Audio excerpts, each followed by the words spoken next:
Hi, എല്ലാവർക്കും നമസ്കാരം. കർക്കിടക മാസത്തിലെ മരുന്ന് കഞ്ഞിയുടെ ഒരു റെസിപ്പിയുമായിട്ടാണ് ഞാൻ എത്തിയിരിക്കുന്നത്. നടുവേദനയ്ക്കും പ്രസവശേഷം സ്ത്രീകൾക്ക് സാധാരണയായിട്ട് ഇതുപോലത്തെ കഞ്ഞികളൊക്കെ നമ്മൾ വെച്ച് കൊടുക്കാറുണ്ട്. പച്ചമരുന്നുകൾ ഇടിച്ച് പിഴിഞ്ഞ് അത് വെച്ച് കഞ്ഞി ഉണ്ടാക്കാറുണ്ട്. ഞാനിപ്പോൾ ഉണ്ടാക്കാൻ പോകുന്നത് ഉലുവക്കഞ്ഞിയാണ്. അതിനായിട്ട് ഇതാ ഒരു 4 ടീസ്പൂൺ ഉലുവയാണ് ഞാൻ എടുത്തിരിക്കുന്നത്. ഇത് ഒരു 8 മണിക്കൂർ വെള്ളത്തിൽ കുതിരയിട്ടതാണ്. കഴുകി കുതിരയിട്ടുണ്ടെങ്കിൽ അതേ വെള്ളത്തോടു കൂടി തന്നെ നമുക്കിത് അടപ്പത്ത് വെക്കാനായിട്ട് പറ്റും. ഇനി നമുക്ക് ഈ ഉലുവ അതേ കുക്കറിലേക്ക് ഇട്ട് 2 വിസിൽ അടുപ്പിച്ചെടുക്കാം.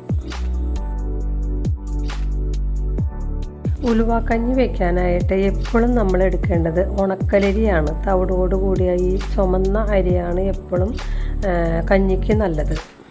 ഞവരരി ഉപയോഗിച്ചും കഞ്ഞി വെക്കാവുന്നതാണ്. ഞാനിപ്പോൾ എടുത്തിരിക്കുന്നത് ഉണക്കലരിയാണ്. ഈ അരി നന്നായിട്ട് കഴുകി നമുക്ക് ഇപ്പോൾ നമ്മുടെ ഉലുവയൊക്കെ നന്നായിട്ട് വെന്ത് വന്നിട്ടുണ്ട്. ഇതിനകത്തേക്ക് ഇട്ട് ഒരു വിസില കൂടി അടുപ്പിച്ചെടുക്കാം.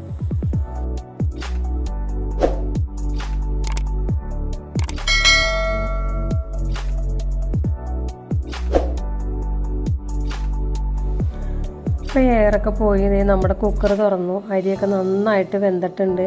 ഇനി എന്താ ചെയ്യേണ്ടതെന്ന് വെച്ചാൽ നമുക്ക് ഇതിനകത്തേക്ക് ഞാനിപ്പോൾ ഒരു തേങ്ങയുടെ പകുതി മുറി തേങ്ങ ചിരണ്ടി പിഴിഞ്ഞ് ആ തേങ്ങാപ്പാലാണ് ചേർത്ത് കൊടുക്കുന്നത്.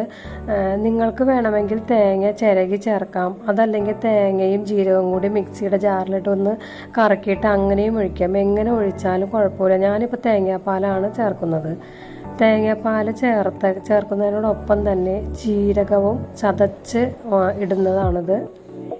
ഈ സമയത്ത് ആശാളിയും ജീരകവും കൂടിയാണ് ശരിക്കും ചേർത്ത് കൊടുക്കേണ്ടത്. ഞാൻ ഇപ്പം ആശാളി ഒന്നും ഉപയോഗിക്കുന്നില്ല, ജീരകം മാത്രമാണ് ചതച്ചിട്ടിരിക്കുന്നത്. ഇനി നിങ്ങൾക്ക് വേണമെങ്കിൽ ഈ കഞ്ഞിക്ക് ആവശ്യമായ മധുരമോ ഉപ്പോ എന്താണ് വേണ്ടതെന്ന് വെച്ചാൽ ചേർത്ത് കൊടുക്കാം. ശർക്കര ചേർക്കുന്നവരുണ്ട്. ഞാനിപ്പോൾ ഉപ്പാണ് ഇടുന്നത്. ഇവിടെ മധുരത്തിനേക്കാൾ ഇഷ്ടം എല്ലാവർക്കും ഉപ്പായതുകൊണ്ട് ഉപ്പിട്ടാണ് കൊടുക്കുന്നത്.